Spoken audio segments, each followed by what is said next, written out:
The job should have been simple.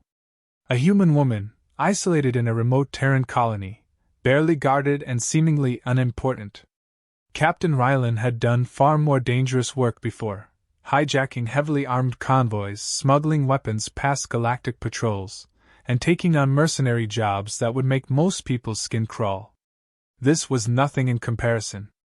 A clean abduction, a ransom message, and a quick payout. Easy. His crew had worked efficiently, storming the small homestead under the cover of night. Emily Carter hadn't screamed or fought like most hostages did.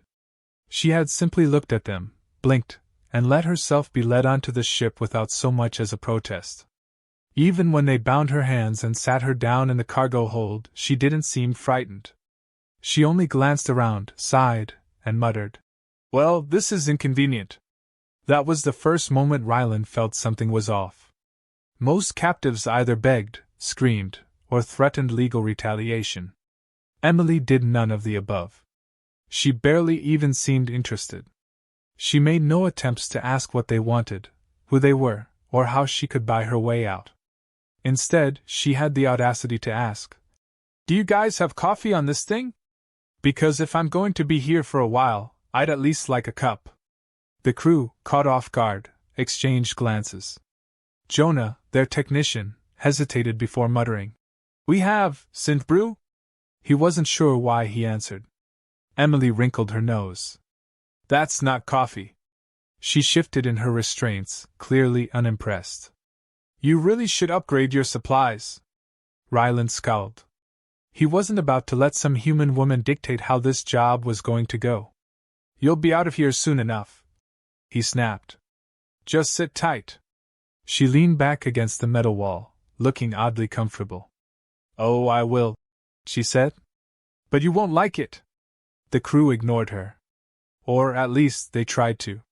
They were busy setting up their ransom transmission to the Terran Council, expecting a response within a few hours. But it wasn't long before small, unexplainable malfunctions started occurring. The first issue was minor, a flickering light in the cockpit. Then, the door to the engine room jammed for no apparent reason. Rylan chalked it up to poor maintenance until the ship's AI started issuing conflicting status reports, claiming they were in hyperspace when they weren't and activating security measures on its own.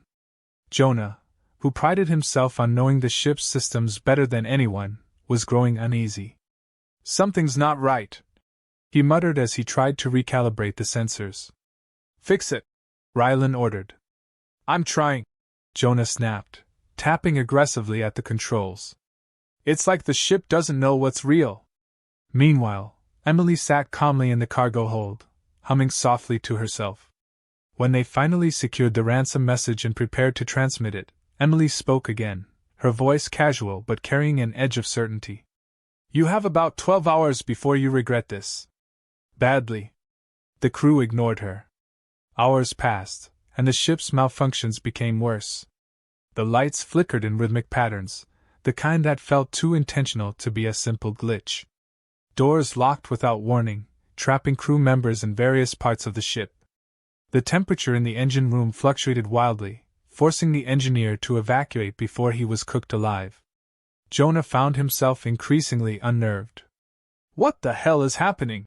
he muttered, staring at the malfunction reports stacking up on his screen. "Something's in our systems," the navigator whispered. "Like a virus." "Not possible," Jonah shot back. "We're on a closed network." Then the strangest part happened. A signal, undetectable at first, began broadcasting from inside the ship. It wasn't a distress beacon. It wasn't an external transmission. It was something else. Something deep within their own systems, something rewriting data at will. Jonah ran diagnostics, sweat forming on his brow. It's like the ship is talking to itself," he finally said. Rylan didn't have time for cryptic nonsense. "Shut it down." "I don't think I can."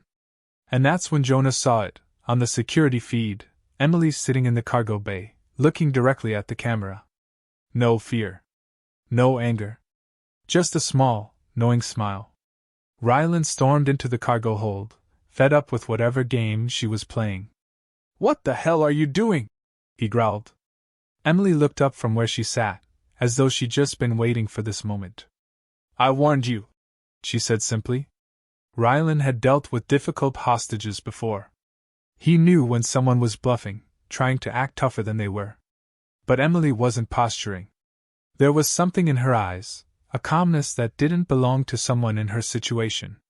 It sent a shiver down his spine. He grabbed her by the arm, yanking her up. Tell me what you did. Emily tilted her head, looking at him like he was the one in trouble. I didn't do anything, she said. You did. You took me. The lights overhead flickered again, this time pulsing in a sequence that almost felt like laughter. And for the first time since the job started, Rylan felt something he hadn't felt in years. Fear. The ship was breaking down, and no one could explain why. The Iron Howl was an old but reliable warship, hardened by years of mercenary work and built to withstand deep space battles. It had survived torpedo hits, plasma storms, and a near brush with a black hole. Yet, in the past few hours, it had become a haunted house of mechanical failures and unexplainable malfunctions. Doors locked and unlocked at random. The artificial gravity flickered off for seconds at a time, sending crew members tumbling before it reactivated like nothing had happened. The temperature in the mess hall had dropped below freezing, while the cockpit was heating up to stifling levels. And then there were the whispers. At first, the crew thought it was just the ship's ventilation system, a trick of the air ducts carrying sound from one end of the corridor to another. But the voices weren't their own, and the words weren't in any known language. Jonah sat in front of the control panel, his fingers trembling as he ran another diagnostic. This isn't possible, he muttered. None of this is possible. Rylan stood behind him, arms crossed, his jaw tight. Fix it. I'm trying, Jonah snapped, sweat beading at his temple. But it's like the ship is changing itself. I don't know how. Ships don't just change themselves, Rylan growled. Jonah didn't answer. He didn't have to. The evidence was right in front of them, systems flickering between states as if something was rewriting them in real time. And then, as if the ship wanted to make things worse, an alarm blared. The navigator cursed and slammed a fist onto the console. We're transmitting a signal! Rylan's blood ran cold. To who? Jonah's fingers flew over the controls, but there was no source. No transmission request. No identifiable beacon. I don't know, he admitted, voice shaking. It's coming from inside the ship. The crew members exchanged glances, unease settling like a weight in the air. In the cargo bay, Emily sat with her hands still bound, her expression unreadable. When Rylan burst in, his temper barely in check, she was already looking at the door, as if she had expected him. What did you do? He demanded. Emily sighed, tilting her head. Still blaming me? She asked. You haven't considered the possibility that this isn't about what I've done, but what you've set in motion. Rylan clenched his fists. Enough with the riddles. Either you tell me what's going on, or what? Emily interrupted, finally meeting his gaze. You'll kill me? Throw me out the airlock? Her expression didn't change, but something in her eyes made his stomach churn. You won't. And you can't. Rylan opened his mouth to argue, but the ship answered for her. The lights cut out completely. The hum of the engines went silent. For one terrible moment, there was nothing, no sound, no movement, only the sensation of absolute emptiness pressing in around them. Then, the emergency lights flickered on in deep red, casting the cargo bay in an eerie glow. From the hallway, someone screamed. Rylan turned and ran back toward the sound, heart pounding. When he reached the mess hall, his stomach dropped. One of the crew members was gone. Not dead. Not unconscious. Just gone. His tray of half-eaten food was still on the table. His chair was knocked over like he had gotten up in a hurry. But there was no blood. No signs of a struggle. Just absence. Jonah was already at the control panel, scanning for life signs. He's not on the ship, he whispered. Rylan swallowed. What do you mean, not on the ship? I mean, the scanners can't find him. He's just. Jonah hesitated, trying to find the right word. Missing. The rest of the crew was silent. Fear crawled into their expressions, settling deep into their bones. Another scream rang out. They ran toward the sound, but when they arrived at the engineering bay, another crew member was gone. No sign of struggle. No alarm. Just missing. Emily's words from earlier echoed in Ryland's head. I warned you. He turned back to the cargo bay. Emily was standing now. Somehow, she had freed herself from the restraints, even though no one had undone them. She rolled her shoulders as if she had just woken up from a nap, then gave Ryland a small, knowing smile. You might want to start listening to me now, she said. Ryland's throat was dry.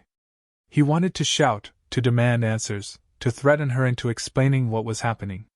But for the first time in a long time, he was at a loss for words. He wasn't in control anymore. And he hated that.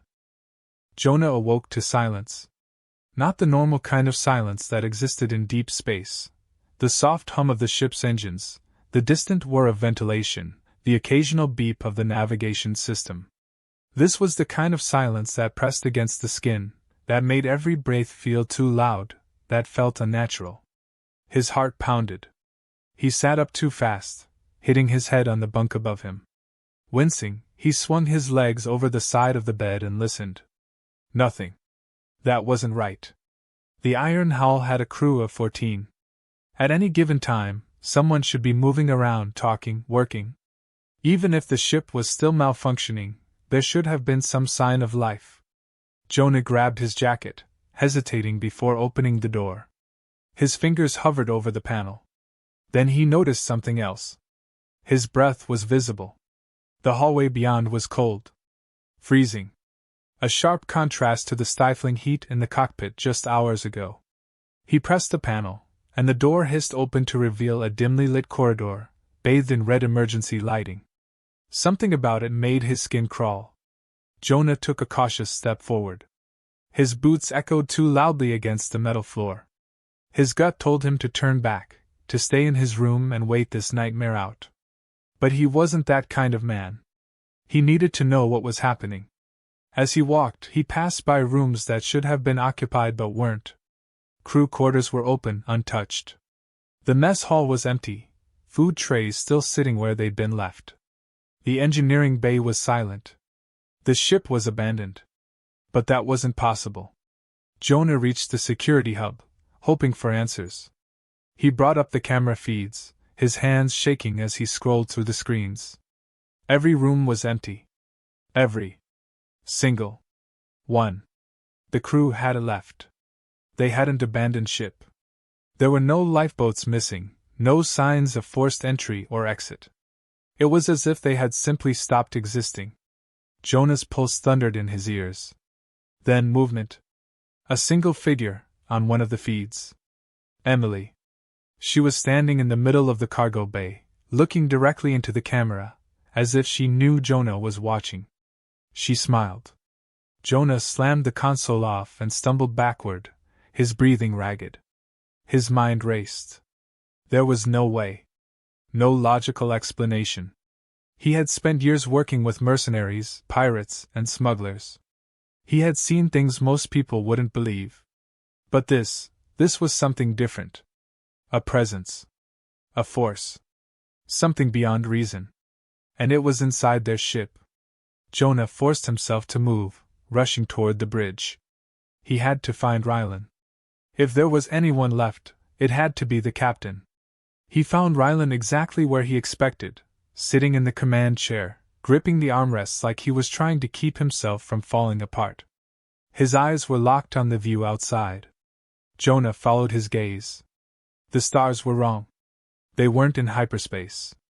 They weren't even in known space. The patterns, the constellations, none of them matched any star charts Jonah had ever seen. Captain! She's not human! Jonah blinked. What? Ryland finally turned, and for the first time since Jonah had known him, the man looked truly afraid. She told me, Ryland said hoarsely. She told me we shouldn't have taken her. We didn't listen. He let out a bitter laugh, hollow and exhausted. Now she's making sure we understand. Jonah took an unsteady breath. Where's the crew? Ryland shook his head. Gone. The word hit like a blow to the stomach. Gone where? Jonah pressed, as if demanding an answer would somehow make it less terrifying. I don't know, Ryland admitted. But she does. A shiver ran down Jonah's spine. We have to do something. What? Ryland snapped. Open fire? Jettison her into space? You think that'll stop her? Jonah clenched his jaw. We can't just.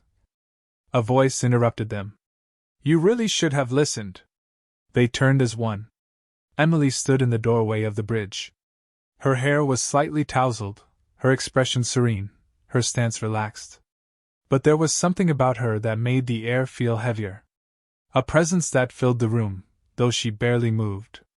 Jonah took an instinctive step back. Ryland, to his credit, stayed seated, though his knuckles turned white where he gripped the chair. What are you? He asked, voice hoarse. Emily smiled. That's the wrong question. The emergency lights flickered. The ship groaned, metal bending, whispering, breathing.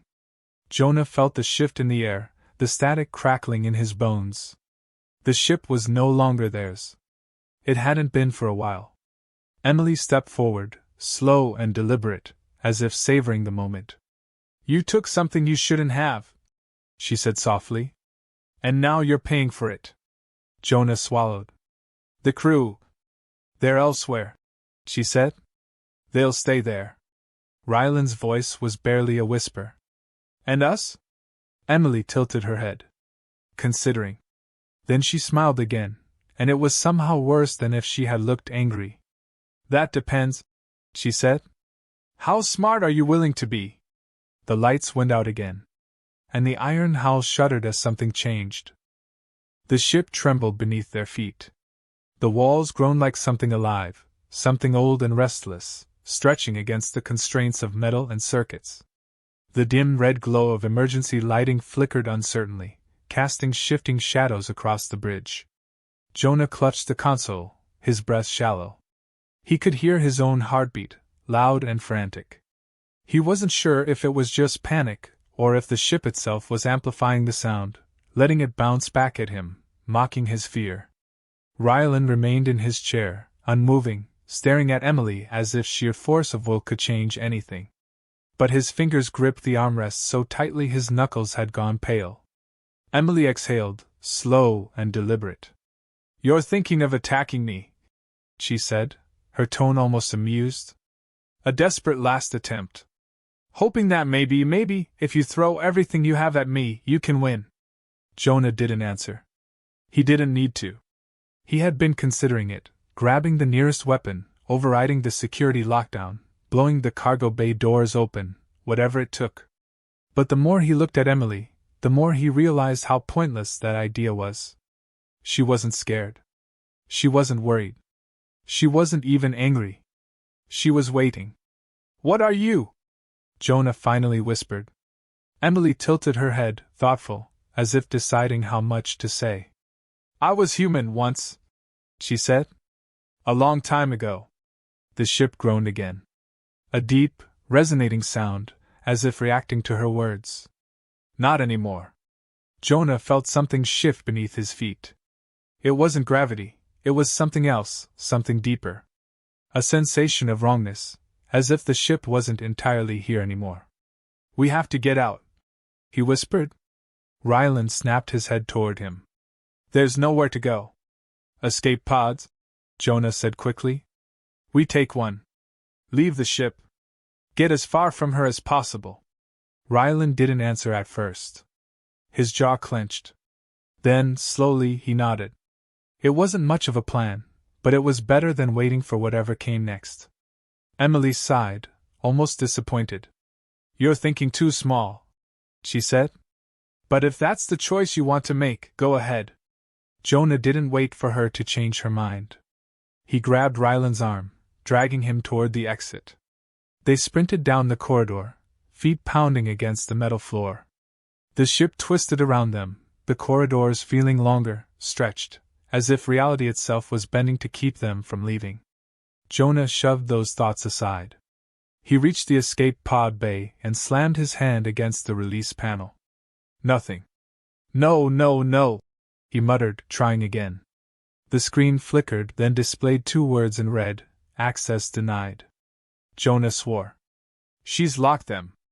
Ryland pulled out his sidearm and fired at the control panel. Sparks flew, but the doors remained sealed. Behind them, footsteps. Slow. Unhurried. Emily. Jonah turned to face her, his pulse hammering. She stopped a few feet away, watching them with something close to curiosity. You keep trying to fight me, she said. I don't understand why. Because we're not just going to let you kill us, Ryland growled. Emily laughed. It was soft, but it wasn't cruel. If anything, she sounded genuinely amused. Who said I was going to kill you? Jonah's mouth went dry. He realized she hadn't harmed them at all. The crew was missing, yes. But there had been no blood. No screams. Just vanishing. What did you do to them? He asked. They're not dead, Emily said. They're just somewhere else. Jonah clenched his fists. Where? Emily didn't answer. Instead, she took another step forward, looking directly at Ryland. You've been playing in dangerous waters for a long time, Captain, she said. You take what you want. You don't ask questions. You think the galaxy is just full of things for the taking. Ryland stiffened but didn't deny it. This time, you took something that wasn't meant to be taken, Emily continued. And now you understand. Jonah inhaled sharply. That was your plan all along, wasn't it? He whispered. You wanted us to take you. Emily turned to him and smiled. Very good, Jonah. His stomach twisted. He didn't want to be right. Ryland tensed, his voice tight. If you're not going to kill us, what do you want? Emily glanced at the sealed escape pods, then back at them. A choice. Jonah exchanged a look with Ryland. What kind of choice? He asked warily. Emily took another step forward. The ship trembled around them, responding to her presence. You can stay, she said simply. Stay and see what's beyond. What your crew has already glimpsed. Ryland's expression darkened. And if we don't? Emily's smile didn't fade. Then you leave. She gestured toward the escape pods. The red access denied text flickered, then disappeared. The doors slid open with a hiss. Jonah stared. He didn't trust it. But what other option did they have? Ryland squared his jaw. And the crew? He demanded. What happens to them? Emily's expression softened, but it was unreadable. They made their choices. Ryland exhaled through his nose. He turned to Jonah. We're leaving. Jonah didn't argue. They stepped into the escape pod, sealing the hatch behind them. The ship trembled one last time, like a final warning. Emily watched them through the window as they launched. Jonah expected something to happen, some last-minute trick, some final horror. But as the iron hull shrank into the distance, nothing pursued them. Nothing needed to. Because as the ship disappeared from sight, Jonah realized he would never forget the look in Emily's eyes. She hadn't won. She had never been playing their game to begin with. The patrol vessel Argus picked up the escape pod floating in deep space. The crew had expected wreckage, maybe a distress signal, or at worst, bodies. Instead, they found a single survivor, Jonah. When they pulled him aboard, he was barely responsive. His clothes were damp with sweat, his pupils wide, his skin pallid. He mumbled incoherent phrases as the medics scanned him. The pod's flight logs were intact, but what they found made no sense. There had been 2 passengers. But only one was inside. Captain Vasquez of the Argus reviewed the data with a deep frown. Where's the other one? Jonah's breathing hitched. He looked up at her, his expression distant, unfocused. He hadn't spoken properly since they found him. Finally, his lips parted. He stayed. Vasquez frowned. Who stayed? Captain Ryland? Jonah flinched at the name. His fingers clenched into fists. He stayed. It was the only answer he would give. Vasquez exhaled sharply, glancing at her crew. No one spoke, but the unease was clear in their eyes. Jonah Carter wasn't a name that meant anything to them. But the Iron Howl was. And the Iron Howl was gone. They tried to scan for it, triangulate where the warship could have ended up, but it was as if it had never existed. The last registered location in its logs didn't match any known coordinates. Star charts didn't recognize the region. It was just nowhere. Vasquez ordered Jonah to be placed under medical supervision. He wasn't physically injured, but something about him was off. His vital signs were erratic. His brain scans showed activity spikes that medics had no explanation for. He barely responded when they spoke to him, except when one question was asked. "What happened to your crew?" His breathing would quicken. His fingers would twitch. His eyes would lose focus. "They're elsewhere." That was the only response he would give. After 3 days, the Terran Council got involved. Jonah was debriefed extensively, but they extracted no useful information. His story, if it could even be called that, was incomplete. When pressed, his answers would become vague. "She told us," he would say. Or, "We took something we shouldn't have." And the one that sent chills through the interrogators: "She let me go." There was never an explanation of who. The Argus crews searched their records for any trace of Emily Carter, but there was nothing. No birth certificates, no planetary registry, no employment history. She simply didn't exist. The debriefing officers considered the possibility that Jonah was suffering from deep space psychosis, that the loss of his crew had fractured his mind. It wouldn't be the first time a lone survivor returned with an impossible story. But then, the ship logs came back. The Iron Howl's data had been wiped clean after a certain point. Not manually, there were no timestamps for deletions, no logs showing tampering. It was as if the last moments of the ship's existence had simply been erased, leaving only void. The technicians had seen data corruption before. They had seen intentional sabotage. But this was different. They couldn't explain it. So they buried it. The Iron Howl was officially listed as lost beyond navigation range.